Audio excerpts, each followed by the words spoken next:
கிறிஸ்துவுக்குள் மிகவும் பிரியமான அருமையான தேவனுடைய பிள்ளைகள் உங்கள் அனைவருக்கும் சிங்கப்பூர் ஏழின் எழுப்புதல் ஊழியங்கள் சார்பிலே மீண்டுமாய் உங்களை சந்திப்பதிலே மகிழ்ச்சி அடைகிறேன். அன்பின் வாழ்த்துக்களை தெரிவித்துக் கொள்கிறேன். இந்த நாட்கள் கிறிஸ்துமஸின் நாட்கள்.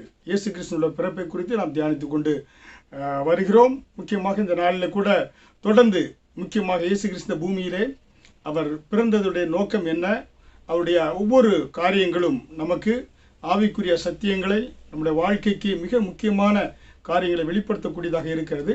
அதை குறித்து இன்றைக்கு உங்கள் மத்தியிலே செய்தியை பகிர்ந்து கொள்ள இருக்கிறேன். எடுத்துக்கொள்ளப்பட்ட வேதத்துடைய பகுதி மத்தேயு 2வது அதிகாரம் வசனம் 9-10. மத்தேயு 2வது அதிகாரம் வசனம் 9-10. இதோ அவர்கள் கிழக்கிலே கண்ட நட்சத்திரம் பிள்ளை இருந்த ஸ்தலத்திற்கு மேல் வந்து நிற்கும் வரைக்கும் அவர்களுக்கு முன் சென்றது. அவர்கள் அந்த நட்சத்திரத்தை கண்டபொழுது மிகுந்த ஆனந்த சந்தோஷம் அடைந்தார்கள். இதோ அவர்கள் கிழக்கிலே கண்ட நட்சத்திரம் பிள்ளை இருந்த ஸ்தலத்திற்கு மேல் வந்து நிற்கும் வரைக்கும் அவர்களுக்கு முன் சென்றது. அவர்கள் அந்த நட்சத்திரத்தை கண்ட பொழுது மிகுந்த ஆனந்த சந்தோஷம் அடைந்தார்கள். யார் சந்தோஷம் அடைந்தார்கள்? சாஸ்திரிகள். இயேசு கிறிஸ்து அவர் பிறப்பதற்கு முன்பதாக இந்த சாஸ்திரிகளுக்கு இந்த நட்சத்திரம் ஒரு வழிகாட்டியாக இருந்தது. அந்த சாஸ்திரிகள் அந்த நட்சத்திரத்தை கண்ட பொழுது மிகுந்த மகிழ்ச்சி அடைந்தார்கள் என்று வேதவசனம் சொல்லக்கூடியதாக இருக்கிறது. பாருங்க, இயேசு கிறிஸ்து அவருடைய பிறப்பை குறித்து அதை முன்குறிக்கக்கூடிய என்ன அந்த ஒரு காரியம், அது முன்குறிப்பதற்கு ஒரு நட்சத்திரம் வழிகாட்டியாக இருந்தது. இயேசு கிறிஸ்துடைய இந்த பிறப்பும் இந்த பூமிக்கு ஒரு நட்சத்திரமாக, விடிவெளி நட்சத்திரமாக, அவர் பூமிக்கு ஒரு வெளிச்சம் கொடுப்பதற்கு, சூரியன் வருவதற்கு முன்பதாக எப்படி ஒரு விடிவெளி நட்சத்திரம் தோன்றுகிறதோ அதுபோல இயேசு கிறிஸ்து இந்த பூமிக்கு ஒரு விடிவெளி நட்சத்திரமாக வந்தார் என்று நாம் பார்க்கிறோம். முக்கியமாக இந்த கிறிஸ்துமஸ் நாட்களிலே கிறிஸ்துமஸ் வந்துவிட்டால் என்ன பார்க்கிறோம்? கிறிஸ்துமஸ் வந்துவிட்டால் அநேகர் வீடுகளிலே, விசுவாசிகள் வீடுகளிலே வெளியே கிறிஸ்துமஸ் அந்த ஸ்டாரை தொங்கவிட்டு அவர்கள் அந்த வெளிச்சத்தில் அந்த வெளிச்சத்தை போடுவார்கள். அதை பார்க்கின்ற பொழுது மிக அழகாக இருக்கும். விசேஷமாக கிறிஸ்துமஸ் நாட்களே நான் இந்திய தேசத்தில் இருக்கின்ற பொழுது, கேரளா தேசத்தில் இந்த கிறிஸ்துமஸை கொண்டாடுகின்ற பொழுது பல இடங்களில் இரவு வேளையில் சென்றால் நீங்கள் பார்க்கலாம், எல்லாம் அநேக 100% வீடுகளிலே அவர்கள் வீட்டுக்கு வெளியே அந்த ஸ்டாரை தொங்க விட்டிருப்பார்கள். அது அந்த கிறிஸ்துமஸ் அந்த இரவிலே அந்த குளிர்ச்சிக்கு அதை பார்க்கின்ற பொழுது, அந்த நட்சத்திரங்கள் மின்னுவதை தூரத்தில் பார்க்கின்ற பொழுது நமக்கு மிக மகிழ்ச்சியாக இருக்கும். அதே போல வானத்திலும் பார்த்தீங்கன்னா அந்த குளிர்ச்சியான வேளையில் அநேக நட்சத்திரங்கள் மின்னக்கூடியதாக இருக்கிறது. இப்படிப்பட்ட அந்த நட்சத்திரங்கள் பகலிலே மனிதனுக்கு தோன்றுவது கிடையாது. வானத்திலே மின்னக்கூடிய அந்த நட்சத்திரங்கள் பகலிலே மனிதர்களுக்கு தோன்றுவது கிடையாது. காரணம், இந்த நட்சத்திரத்துக்கு முன்பாக இருக்கக்கூடிய சூரியனுடைய வெளிச்சம் அந்த நட்சத்திரத்தை நமக்கு தெரியாதபடி மறைத்து விடக்கூடியதாக இருக்கிறது. புரியுங்களா?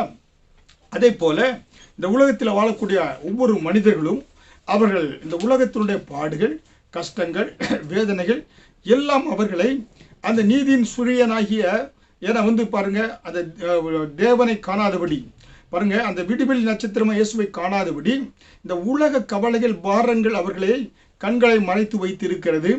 அவர்களுடைய வாழ்க்கை முடிகின்ற பொழுதுதான் என்ன செய்கிறது? அவர்கள் நித்தியத்தை குறித்து தோன்றக்கூடியவர்களாக இருக்கிறார்கள்.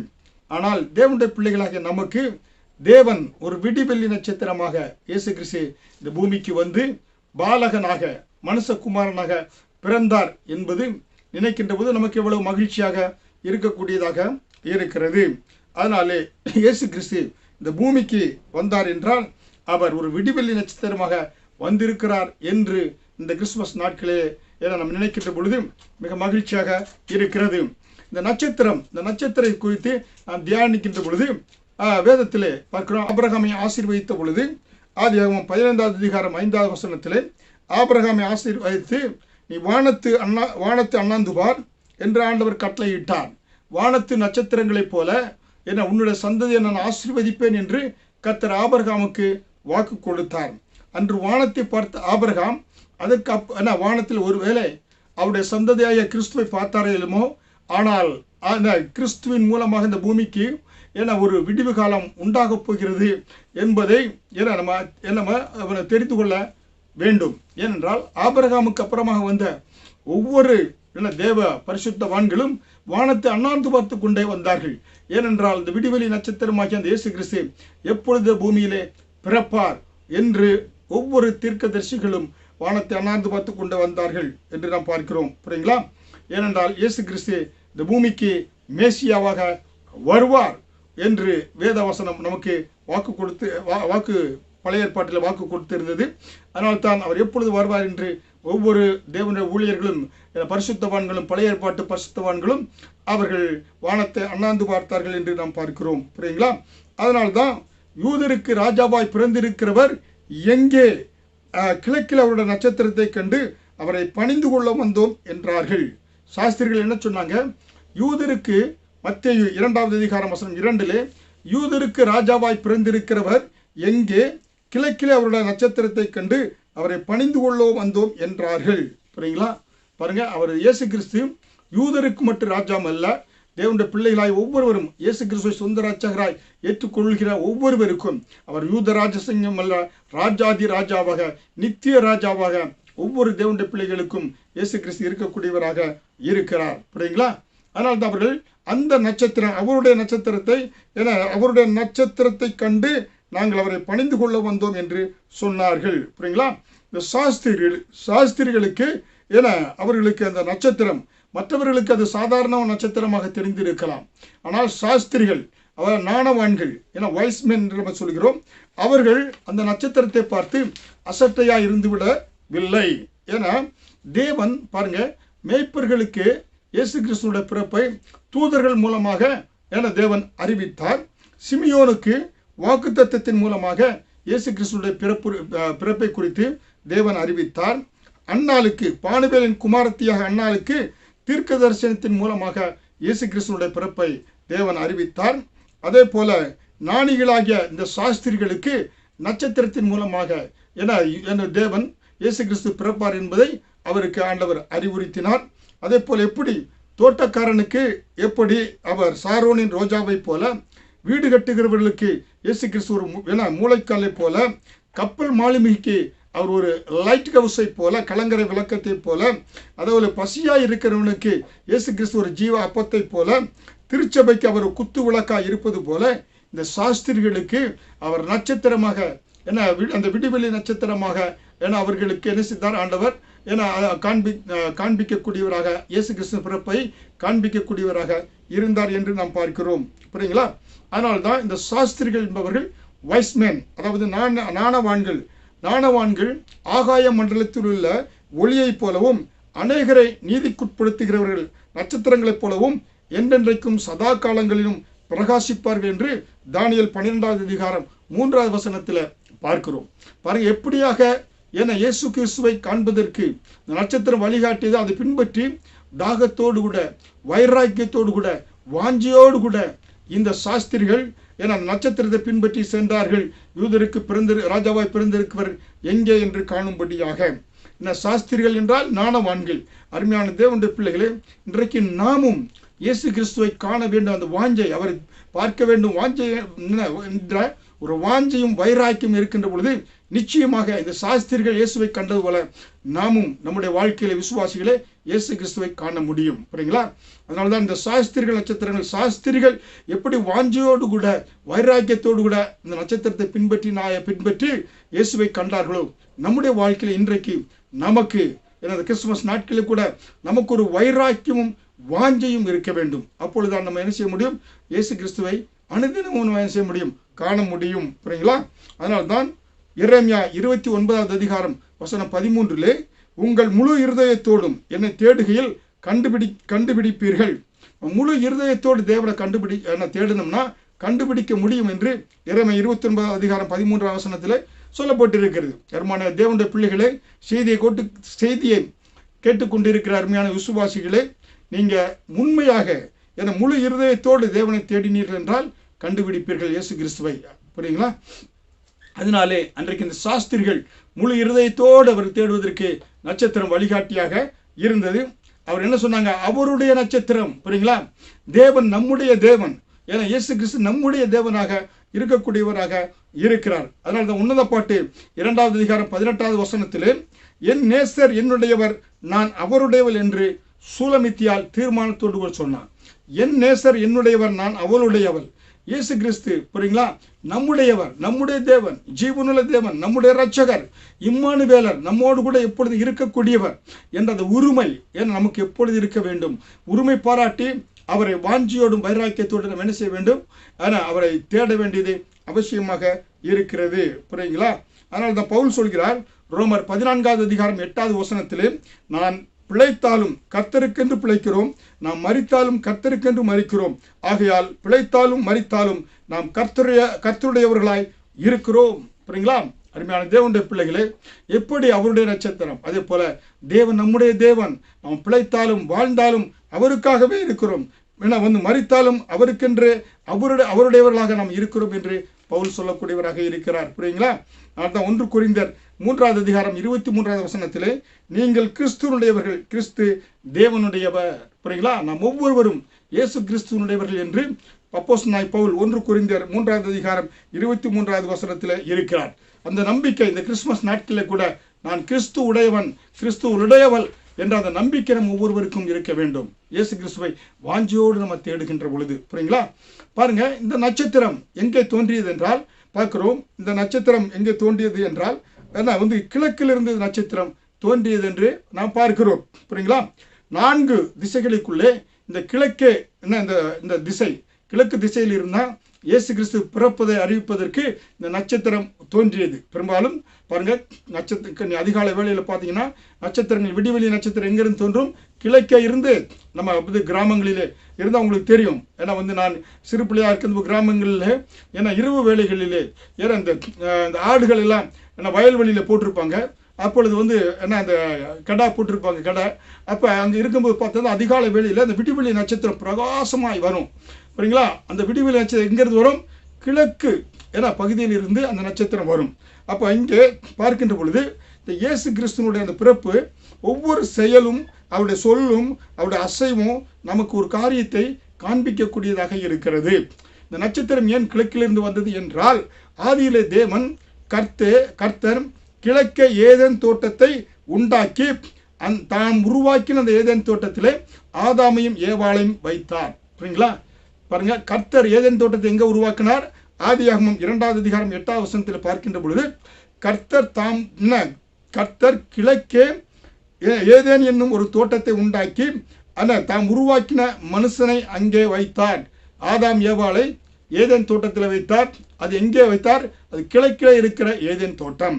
அப்போ அவர்கள் கீழ்ப்படியாமல் ஆதாமும் ஏவாளும் கீழ்ப்படியாதனாலே, பாவம் கிழக்கே உண்டானதினாலே, அந்த பாவத்தை வேறு இருக்கும்படியாக மனுஷகுமாரனாகிய இயேசு கிறிஸ்து பிறப்பதை முன்னறிவிப்பதற்கு இந்த விடிவெளி நட்சத்திரம் கிழக்கிலிருந்து தோன்றியது என்று நாம் பார்க்கிறோம். புரியுங்களா?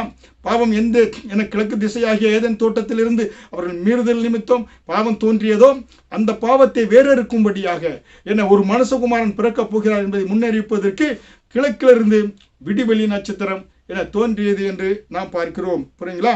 அதனால்தான் 1 பேதுரு 2வது அதிகாரம் 9வது வசனத்தில், நீங்களோ உங்களை அந்தகாரத்தில் நின்று தம்முடைய ஆச்சரியமான ஒளியின் இடத்திற்கு வரவழைத்தவருடைய புண்ணியங்களை அறிவிக்கும்படி என்று வேத வசனத்தில் 1 பேதுரு 2வது அதிகாரம் 9வது வசனத்தில் பேதுரு அப்போஸ்தலன் சொல்கிறார். நம்மை அந்தகாரத்திலிருந்து ஆச்சரியமான ஒளியின் இடத்திற்கு தேவன் அழைத்திருக்கிறார். அதை அறிவிக்கும்படியாகத்தான் கிழக்கிலிருந்து நட்சத்திரம் தோன்றியது என்று பார்க்கிறோம். அருமையான தேவனுடைய பிள்ளைகளே, அதனால்தான் மின்னல் கிழக்கிலிருந்து தோன்றி மேற்கே மறையும் மேற்கு வரைக்கும் பிரகாசிப்பது போல மனுஷகுமாரனுடைய வருகை இருக்கும் என்று சொல்லி மத்திய 24:27 பார்க்கிறோம். புரியுங்களா? அப்ப கிழக்கிலிருந்து அந்த நட்சத்திரம் தோன்றியதன் நோக்கம், கிழக்கே வைத்திருந்த ஏதேன் தோட்டத்திலிருந்து பாவம் பெருகியதினாலே அந்த பாவத்தை அழிக்கக்கூடிய மனுஷகுமாரன் கிழக்கிலிருந்து வருகிறார் என்று அறிவிப்பதற்கு கிழக்கிலிருந்து நட்சத்திரம் தோன்றியது என்று நாம் பார்க்கிறோம். புரியுங்களா? பாருங்க, நம்ம பார்த்தீங்கன்னாக்க வேதத்திலே இந்த இயேசு கிறிஸ்து தோன்றுவார் என்பதை குறித்து நட்சத்திரங்கள் மட்டுமல்ல, பழைய ஏற்பாட்டிலே பார்த்தோம். பழைய ஏற்பாட்டிலே பார்க்கின்ற பொழுது இயேசு கிறிஸ்துவை குறித்து பழைய ஏற்பாட்டிலே 44 என 44 தீர்க்க தரிசனங்கள் சொல்லப்பட்டிருக்கிறது. 44 தீர்க்க தரிசனங்கள் இயேசு கிறிஸ்து பிறப்பார் என்பதை அது சொல்லி அந்த தீர்க்க தரிசனங்கள் நிறைவேறி இருக்கிறது என்பதை பழைய ஏற்பாட்டில் இருக்கக்கூடிய 39 அதிகாரத்திலும் நம்ம பார்க்க முடியும். ஏன்னா ஆதியாகமம் முதல் மல்கியா வரை இருக்கக்கூடிய 39 அதிகாரங்களிலும் 44 முறை 44 தடவை இயேசு கிறிஸ்து இந்த பூமியிலே பிறப்பார். ஆனால் அவருடைய பிறப்பை குறித்து சொல்லி அந்த தீர்க்க தரிசனங்கள் நிறைவேறி இருக்கிறது. அதனால்தான் இயேசு கிறிஸ்துவின் வருகை நம்ம இலகுவாக அந்த வருகை குறித்து பூமியிலே பிறந்தார் என்பதை குறித்து இலகுவாக எடுத்துக்கொள்ள முடியாது. ஏனென்றால் ஆதியாகமம் 3வது அதிகாரம் வசனம் 15 ஸ்திரியின் வித்து உன் தலை நசுக்குவார் என்று சர்ப்பத்தை குறித்து ஆண்டவர் சர்ப்பத்தின் தலை நசுக்குவார் என்று தேவன் தீர்க்க தரிசனமாக ஆதியாகமம் 3:15 சொன்னார். புரியுங்களா? அப்ப பார்க்கிறோம் இயேசு கிறிஸ்து எப்படிப்பட்டவராக இருந்தார். அவர் ஆதியிலே இருந்தார். ஆதியாகமம் 1வது அதிகாரத்தில் நாம் பார்க்கின்ற பொழுது கூட ஆதியிலே யார் இருந்தது? பிதாவானவர் இருந்தார். வார்த்தையாக இயேசு கிறிஸ்து இருந்தது. ஆவியானவர் ஜலத்தின் மேலே அசைவாடி கொண்டு இருந்தார். அப்படிப்பட்ட அந்த தேவன், மகிமையின் தேவன், ஆதியிலே மகிமையின் தேவனாக அவர் இருந்தார். அந்த மகிமையின் தேவனாக இயேசு கிறிஸ்து இருந்தார். அவர் ஆதியிலே இருந்த அந்த தேவன் அவர் என்ன செய்தார்? அவர் ஏதேன் தோட்டத்திலே அவர் மகிமையின் தேவனாக உலாவினார், ஆதாமோடு கூட ஏவாளோடு கூட. அதே போல அவர் பார்த்தீங்கன்னாக்க ஏனோக்கோடு கூட உலாவினார். அதே போல அவர் நோவாவோடு கூட உலாவினார். அப்படிப்பட்ட அந்த மகிமையின் தேவன் என்ன செய்தார்?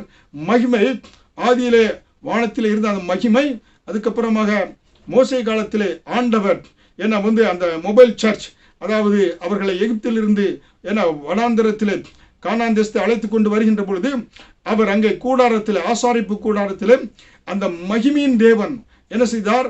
மகிமையான இயேசு கிறிஸ்து ஒளிமயமானவர் மகிமையின் ரூபத்தில் இறங்கி அந்த ஆசாரிப்பு கூடாரத்தில் வாசம் செய்தார். மோசே கூடாரம் போட்ட பொழுது பரிசுத்த ஸ்தலம், மகா பரிசுத்த ஸ்தலத்திலே ஆண்டவர் அந்த மகிமையின் தேவன் அங்கே வாசம் செய்தார் என்று பார்க்கிறோம்.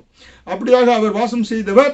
அப்ப சாலமோன் தேவாலயத்தை கட்டின பொழுது தேவாலயத்திலே அந்த ஆசாரிப்பு கூடாரத்திலே என்ன செய்தார்? அவர் வாசம் செய்தார் என்று நாம் பார்க்கிறோம்.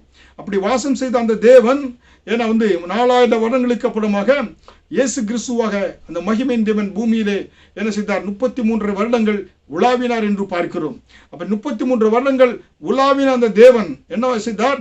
அப்புறமாக இயேசு கிறிஸ்து சிலுவையில் அறையப்பட்டு அவர் உயிரோடு எழுந்த பொழுது இப்பொழுது மகிமையின் தேவனாக நமக்குள்ளே அவர் வாசம் செய்யக்கூடியவராக இருக்கிறார். புரியுங்களா? அந்த மகிமையின் தேவன் இந்த பூமியிலே அவர் என்ன செய்தார்? வாசம் செய்யக்கூடியவராக இருக்கிறார். அப்ப அந்த ஆண்டவர் இந்த 4000 வருடங்களுக்கு அப்புறமாக என்ன அவர் பூமியில தோன்றினார் இயேசு கிறிஸ்து. அதை குறித்து பார்த்தீங்கன்னாக்கா ஆதியாகமம் 3:5 நம்ம பார்த்தோம். ஸ்திரியின் வித்து சர்ப்பத்தின் தலை நசுக்கும் என்று ஆண்டவர் சொன்னார்.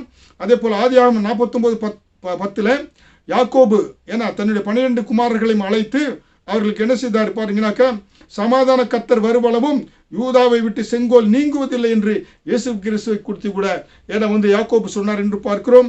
அதே போல யோவான் 5வது அதிகாரம் வசனம் 46 இயேசு கிறிஸ்து கூட சொன்னாரு, மோசே என்னை குறித்து சொல்லியிருக்கிறார் என்று யோவான் 5வது அதிகாரம் 46வது வசனத்தில் இயேசு கிறிஸ்து சொன்னாரு. மோசே இயேசு கிறிஸ்துவை குறித்து எங்க சொல்லி இருக்கிறார் என்றால் உபாகம் 18வது அதிகாரம் வசனம் 15 முதல் 18 பார்த்தா, என்னை போல ஒரு தீர்க்கதரிசியை உனக்காக உன் நடுவிலே உன் சகோதரரிலிருந்து எழும்ப பண்ணுவேன் என்று மோசே இயேசு கிறிஸ்துவை குறித்து கூட சொன்னார். புரியுங்களா? அதே போல பாருங்க, ஆபிரகாம் கூட இயேசு கிறிஸ்துவை குறித்து சொன்னார் என்று இயேசுவே யோவான் 8வது அதிகாரம் வசனம் 56 ஆபிரகாம் என்னுடைய நாளைக்கான ஆசையா இருந்தான், கண்டும் களி கூர்ந்தான் என்று இயேசு கிறிஸ்து ஆபிரகாமை குறித்து கூட ஆபிரகாம் என்னுடைய நாளை கண்டான் என்று மோரியா மலையிலே தன்னுடைய குமாரனாய் ஈசாக்கு மரிப்பது அடிக்கப்படுவதற்கு பதிலாக அங்கு ஒரு ஆட்டுக்குட்டி ஆர்த்தம் செய்யப்பட்டது. அது இயேசு கிறிஸ்து ஒப்பிட்டு பார்க்கப்படுகிறது. அது இயேசு கிறிஸ்துவாக என்னுடைய நாளை கண்டு களி கூர்ந்தான் என்று இயேசு கிறிஸ்து ஆபிரகாமை குறித்து கூட சொல்கிறார். இப்படியாக வேதத்திலே பழைய ஏற்பாட்டிலே 44 தீர்க்க தரிசனங்கள் இயேசு கிறிஸ்து சொல்லி வருவார் என்று சொல்லி பூமியில பிறப்பார் என்று சொல்லி அவைகள் சொல்லி நிறைவேறியது என்று நாம் பார்க்கிறோம். அதனால்தான் இயேசு கிறிஸ்து மனுக்குலத்திற்கு ஒரு விடிவெள்ளி நட்சத்திரமாக இந்த பூமியிலே அவர் பிறந்தார் என்று நாம் பார்க்கிறோம். சங்கீதம் 25வது அதிகாரம் 5வது வசனத்திலே உம்முடைய சத்தியத்திலே என்னை நடத்தும், உம்முடைய நம்ம பார்க்கிறோம். இயேசு கிறிஸ்து நம்மை அப்படியாக அந்த நட்சத்திரம் சாஸ்திரிகள் நடத்தியது போல நம்மை நடத்தக்கூடியதாக இருக்கிறது என்று நாம் பார்க்கிறோம்.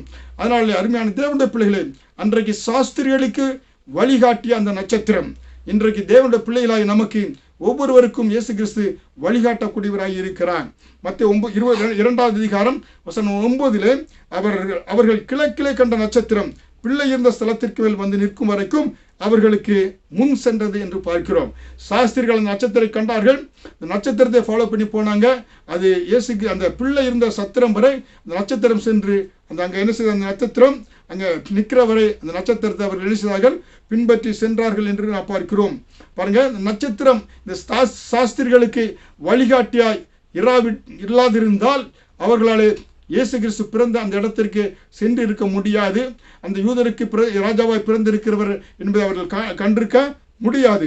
அதனால்தான் ஏன்னா பார்த்தீங்கன்னாக்கா மனசு பிரகாரமாக அதை செஞ்சிருக்க முடியாது, அவங்களால சென்றிருக்க முடியாது. முள்ளுகளும் காடுகளும் இருந்த அந்த வழியின் வழியாக. ஆனால் அவர்களுக்கு வழிகாட்டுவதற்கென்று ஒரு நட்சத்திரம் வந்தது. அருமையான தேவனுடைய பிள்ளைகளை, இன்றைக்கு இயேசு கிறிஸ்து நமக்கு வழியும் சத்தியம் ஜீவனுமாய் இருக்கிறார் என்று வேதவசனம் சொல்லுகிறது. இயேசு கிறிஸ்துவே நமக்கு வழிகாட்டியாக இந்த பூமியில இருக்கக்கூடியவராய் இருக்கிறார். அன்றைக்கு சாஸ்திரிகளுக்கு வழிகாட்டியதே நட்சத்திரம் இன்றைக்கு இயேசு கிறிஸ்து நம்முடைய வாழ்க்கையில ஒவ்வொரு நாளும் நமக்கு வழிகாட்டியாக இருக்கக்கூடியவராக இருக்கிறார். அதனால்தான் நம்ம மனிதர்களை நம்பினால் மத்தேயு 15 அதிகாரம் வசனம் 14 குருடனுக்கு குருடன் வழிகாட்டினால் குழியிலே விழுவார்கள். இன்றைக்கு பூமியிலே நம்மளோட வாழ்க்கையில நம்ம அனுதின வாழ்க்கையில் அநேகர் வர்றாங்க. நண்பர்கள் சொல்றாங்க, உனக்கு நான் வழிகாட்டுவேன். ஏன்னா தலைவர்கள், அரசியல் தலைவர் சொல்றாங்க, ஜனங்களுக்கு நான் வழிகாட்டுவேன். ஏன்னா நமக்கு முதியோர்கள் அநேகர் சொல்றாங்க வழிகாட்டுவேன் என்று. ஆனால் அவர்கள் பாதியில் அவர்கள் நம்பி நம்ம செல்கின்ற பொழுது பாதியில விட்டு சென்று விடுகிறார்கள்.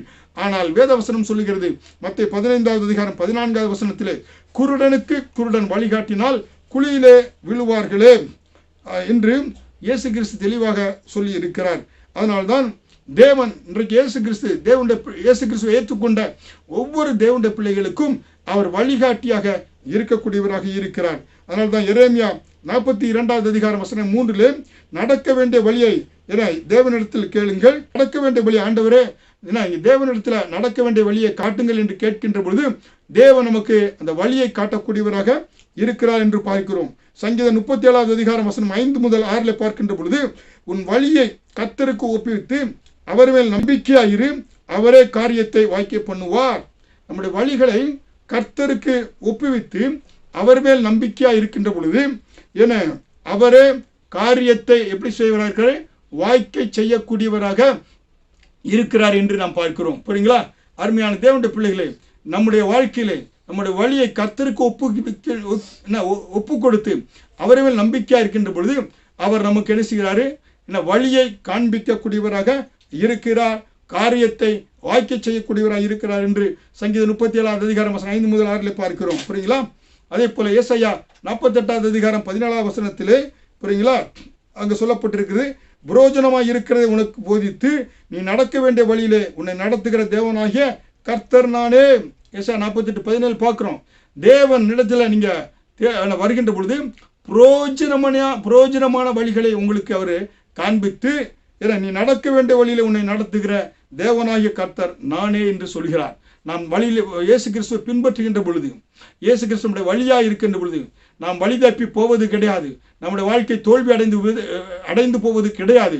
ஏனென்றால் இயேசு கிறிஸ்து நமக்கு புரோஜனமான வழியை காண்பிக்கக்கூடியவராக இருக்கிறார். புரியுங்களா?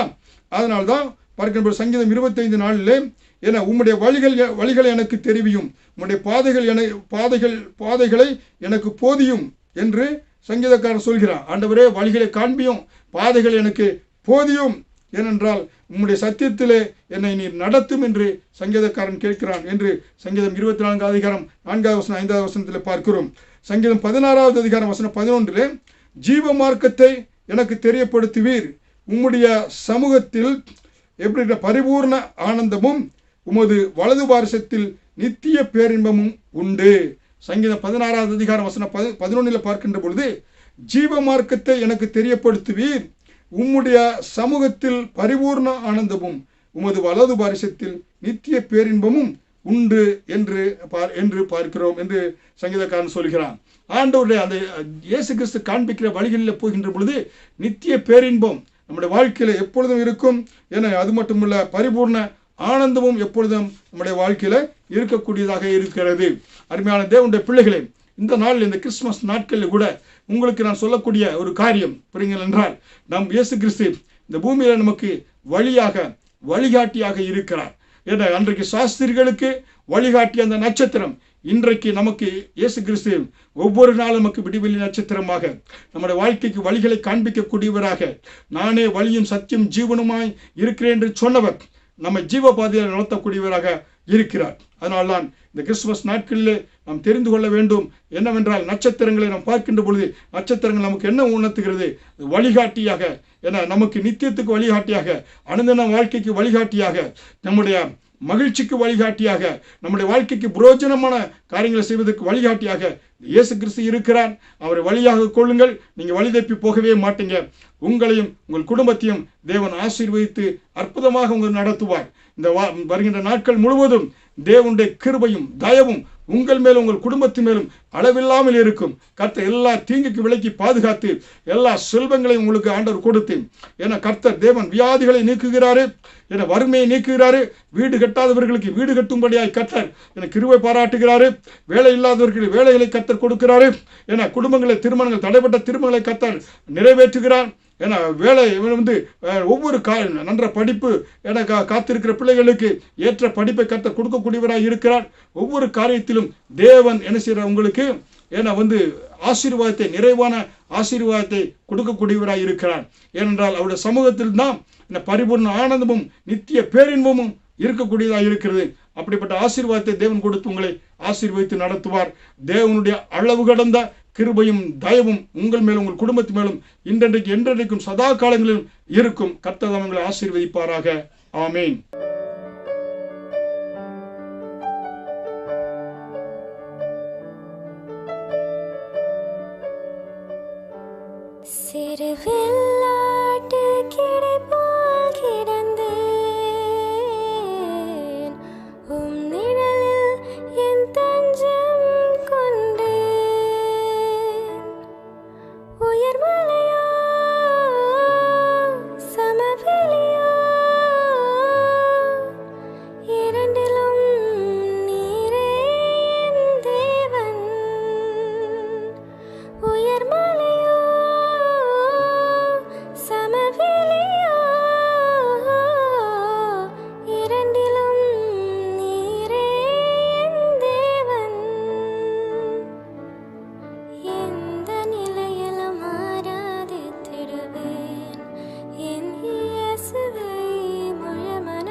உயர்மலையோ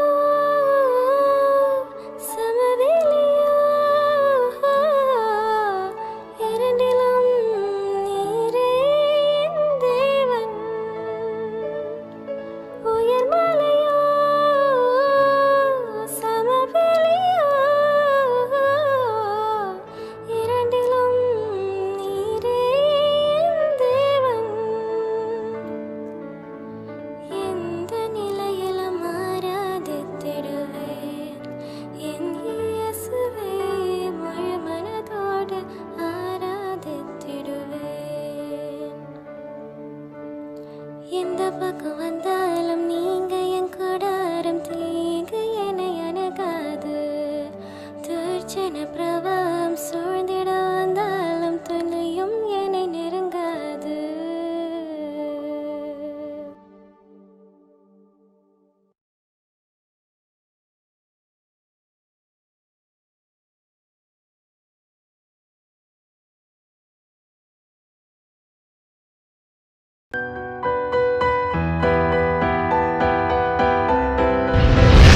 கர்த்தர் உங்களை ஆசீர்வதிப்பாராக.